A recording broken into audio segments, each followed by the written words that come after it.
Prime Minister Mark Carney's new cabinet has been sworn in, and he appears to have delivered on his promise to build a team that will spur economic growth across the country. Western Canada has been watching with bated breath to see who he would appoint to be the country's new energy and climate ministers. The former ministers, Jonathan Wilkinson and Stephen Guilbeault, respectively, were often lightning rods for Alberta complaints that not enough is being done to advance pipeline and LNG projects. To get a handle on the new cabinet ministers that will influence Western Canadian issues, I interviewed Nelson Wiseman, a political science professor at the University of Toronto.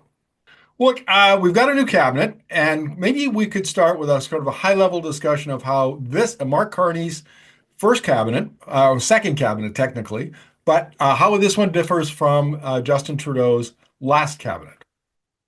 I'd say this cabinet is much more economically oriented than the last cabinet. That's an overview. It's got a more of a business liberal orientation rather than a social liberal orientation. What am I basing that on? Primarily on what Carney has said that he wants to accomplish, because a lot of the people in the cabinet are the same people, but the tasks they could be assigned, it could be different. I mean, the major task, if you're finance, is you got the budget, but it can be nuanced in different ways. So that's my overall impression from a bird's eye point of view. The first one I want to talk to, which will be of great interest to my viewers, and that is Tim Hodgson, who's the Minister of Energy and Natural Resources. He comes from Goldman Sachs. He was an advisor for a couple of years to Carney at the Bank of Canada, and he's seen as a real deal maker. That's his thing. He can get in, and he, industry is kind of looking at him to accelerate stalled projects, I think is the way it was put. What's your take on Hodgson? What I think is interesting about the position he's been appointed to is that the department is now going to be called Energy and Natural Resources. We didn't have an energy department before. It was called Natural Resources. So energy was under it. But what you're doing by retitling the department like that is you're sending the signal. What is the signal? Oh, energy. We're going to be more focused explicitly on energy. About stalled projects, I'm not exactly sure which projects are stalled right now. I thought the main issue, but I don't know every project. The main issue is actually getting projects, investment, getting private companies that want to, who have shown that they're interested in a specific project and are willing to put money into it. I think the way you've described it is more accurate, technically more accurate. That's exactly right. I think the language around stalled projects is kind of an industry perspective where they think that there's a lot of projects that could be in the pipeline. Yeah, there are. Yeah. Yeah, that's potential, but that's not a stalled project is something that you've started, and then all of a sudden you say, oh, well, we've got to have another review, and it may Sure. take another 10 years. So that's what I understood by the question. Yes, gotcha. Fair enough. What do you make of uh, the Prime Minister has been talking in other media interviews about Canada becoming an energy superpower. Apparently, Hodgson will be given a mandate to accelerate LNG plant approvals, oil sands decarbonization, scaling up clean electricity, and maybe this idea of a national grid with interties east and west. My take on this is that Hodgson seems to send a strong message to the business community that those are going to be big priorities for him. Yes, I mean, there is a message there. Um, remember, Canada is a federal system. So the other point I would make is that Carney has made it clear, and I assume that Hodgson may have said this as well, that they're not going to duplicate environmental reviews and that they're going to defer to the province. So that's significant because then if you're deferring to the province, it's out of your hands. So if the province decides it's going to take 3 or 4 years, that's different than if a province, more or less green lights it after a few months. So you can have all those intentions and it sounds positive, but you don't control all the levers. And over and above that, uh, separate from environmental reviews, provinces do have control over natural resources. So unless, to quote Donald Trump, takes two to tango. So unless the province is on board with the project, uh, you can't overrule it when it comes to natural resources. And that actually was reinforced by the 1982 Constitution on the insistence of Alberta. Yeah, I wanted to bring that up with you because while Carney has plenty of rhetoric and frankly a track record, given his background, on doing energy projects, on doing big projects, really, if you there has to be some statecraft involved in here, where the prime minister, if he has a vision like this, has to bring the premiers together. He has to do deals, build coalitions, all of that kind of stuff. I would say Justin Trudeau wasn't very good at it in Western Canada, at least. It wasn't viewed very positively. Do you think that maybe Carney will have more success building the support he needs amongst the provinces? It depends which province. I mean, one signal he's already made is that apparently he's gone out to Alberta or spoken to Smith. And I know that he's been in touch with Scott Moe. And Scott Moe is quite upbeat or positive about the potential. I mean, Smith, not so much. And she, to her, it's good retail politics because here she is. Clearly, the orientation is more toward business, as we both agree. And what is she doing? She's attacking the new environment minister. So, and because of newly appointed environment minister, Julie DeBrusen from Toronto, in the past, she has issued all kinds of statements which suggest no, she's not in favor of more fossil fuel development. Yes, that might be true. I haven't seen what she said on that file, but I also know that she was talking as a backbencher. And maybe it was even before she ever got elected. I don't know what Smith dug up on her. But look, she's Minister of the Environment. She's not Minister of Energy or Natural Resources. So, but the fact that Smith begins by attacking that appointment, sort of makes me think, look, did Trudeau attack who you appointed into various cabinet positions? So why does she do that? Because playing the anti Ottawa card plays better in Alberta than it does in any other province, including Saskatchewan. I have to say, Nelson, I actually can answer that. I've been involved in this game for 17 years in Alberta.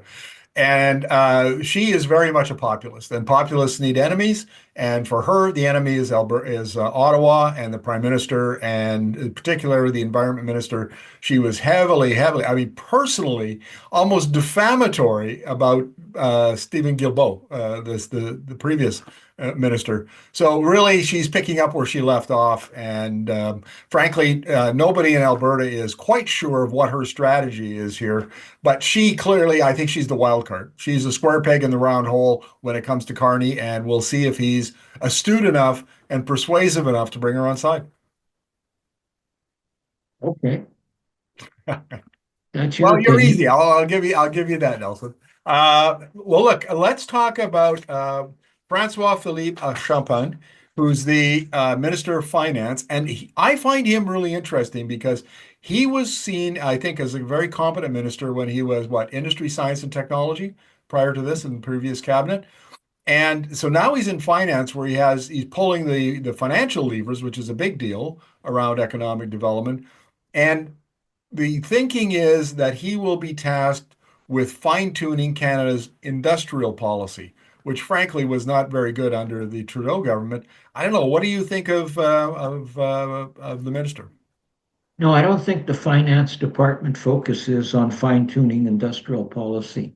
If there is industrial policy, that would be the Minister of Industry, and that's Melanie Joly.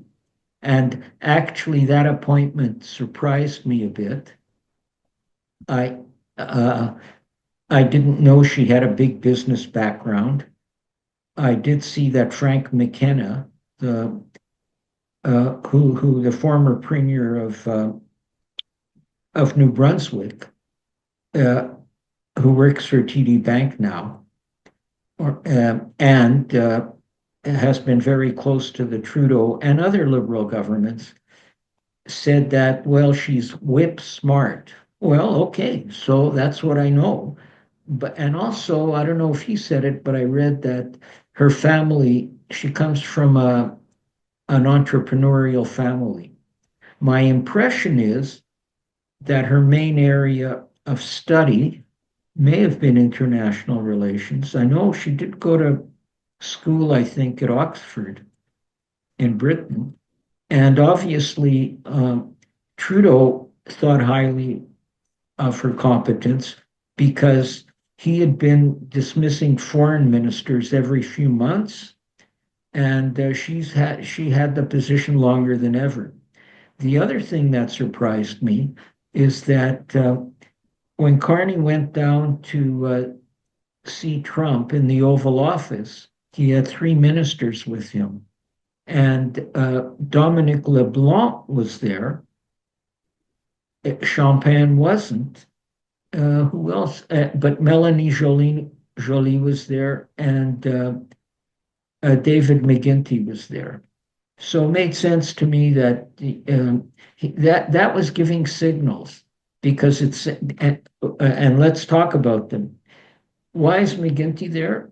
Because he was given public security in Carney's first cabinet a couple of weeks ago or 6 weeks ago, whenever it was, and that whole border issue is very sensitive to the Americans or to Trump, so he says. I think it's an excuse.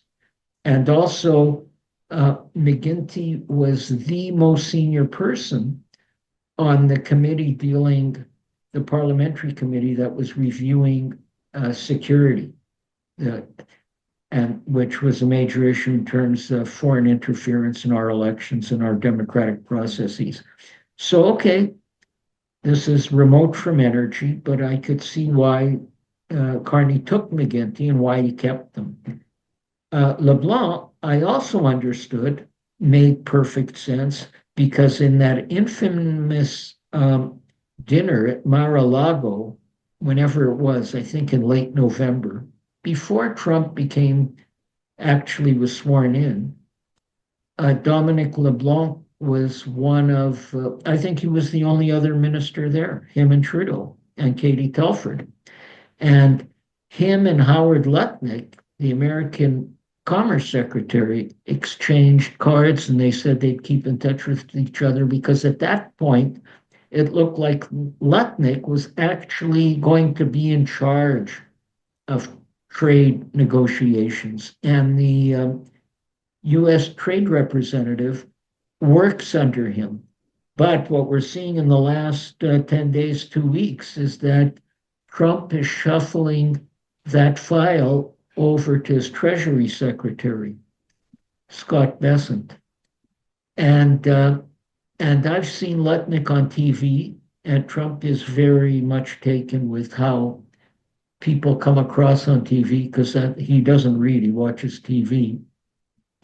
Uh, and Bessent looks like an adult, and Lutnick looks more like a cheerleader or something. So, uh, so, but having Dominic LeBlanc there made perfect sense because of the connection that they had, and he and Lutnick had been on the phone regularly over the course of 4 or 5 months. The third person on the couch there was Jolie. And I thought, oh, okay, that's a signal to me, not only that he's going to keep her in the cabinet, he's going to keep her in foreign affairs. And she'd been dealing with Rubio. So to me, her being shuffled over to industry, I see it as a demotion uh, because, as you have pointed out, Markham, the guy carrying the weight here, especially in energy and energy industries, is going to be Tim Hodgson. I don't want to say that the industry portfolio isn't important. It's terribly important. It's, some people think every ministry, every department's important. I think some are more important than others. And uh, hold it. Here's another bird's eye view I would give all of this. Carney's finger is going to be in a lot of these uh, decisions. I don't know how much of a micromanager he's going to be, and I don't know how centralized this PMO will be compared to the last one. But I know for him, what counts is productivity, productivity, productivity. And so I'm speculating. But the other reason I'm thinking that Jolie's position is as industry minister is not going to be as significant as Champon's when he held it, is because it's only called industry. And I think you pointed out that it also had the word innovation and technology in there. And it's interesting that he's appointed Evan Solomon to be the minister of what, AI and digital transformation. And digital transformation is playing a role in all industries as well as in our personal lives, in all facets of life as well as AI. So you've got a mix here of all kinds of things that can come into play in a policy area. Like your focus is energy, but look, all the energy companies are being transformed by a digitized world, Mhm. as well as all kinds of other factors, including environment. And in many respects, a lot of the companies are ahead of government policy because they see where we're going. And I get this impression from looking at developments in the United States, where Trump is essentially saying, don't worry about environmental controls, regulations, and so on. And yet, companies are still moving toward electrification. So that tells you they've got greater confidence in where developments are going than their president. I would agree. I mean, the energy transition, electrification, the switch to clean energy technologies, that's a big part of our work here, and I would absolutely agree with your observation. Just to wrap up our interview, Nelson, this seems like a fairly high-powered group. The four that we've discussed will have a fair amount of influence on what happens in Western Canada, particularly around the energy sector, whether it's electricity or oil and gas. And these are pretty smart folks, and so they have pretty good resumes. So, is there anybody else aside from these that you would, peg as being important to what happens in Western Canada? Mhm.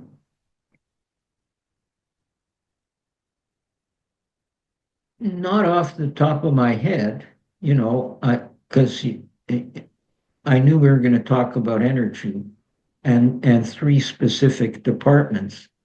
I could go over the whole list. Um, well, here's an unpredictable thing about Western Canada. Once upon a time, regional ministers were very important. In other words, a federal development did not go on in your province unless you thought it was a great idea. And in many cases, you may have initiated the idea. And it was because of the respect the prime minister had for you, or how good the idea was, or the background work that had been done. It got approved finally through cabinet to help you on that particular file. And I can think of, coming from Manitoba, I can think of two ministers and two specific projects that went ahead at a time when regional ministers, I think, counted for more. What we don't know, because they didn't count for very much under Trudeau, uh, although, Carney's keeping this whole thing, he's having a minister that's responsible for economic development to Southern Ontario. That's Solomon, and Jolie is also given economic development to Quebec. They've created all these agencies, if that's what they are, sub departments in departments. And what I noticed under Trudeau, and even somewhat before, is that no, in the PMO, they had regional desks. So those people, these bureaucrat, no, political staffers, they're not even bureaucrats, uh, I thought ended up wielding more power than the minister from, whether it was Nova Scotia or Saskatchewan or wherever. So we don't know how that's going to turn out. Every prime minister comes in and says, no, I'm going to have real cabinet government. Will it be the case under Carney? I don't know. I can see reasons why he might be hesitant to have it. He's a very smart guy. Yes, on that we agree. Just one final question, Nelson, and a quick answer, if you will. The fact that none of these ministers are from Western Canada, yet they will have a big impact on, does that matter? Yeah, yeah. Well, hold it. How many people got elected in Saskatchewan and Alberta? You can't We pick had a a few, flower had a before. few, What's that? had a few in Alberta and Saskatchewan. Not a lot, but a few. Hold it. You had two people elected in Alberta. Right. You had one Liberal elected in Saskatchewan.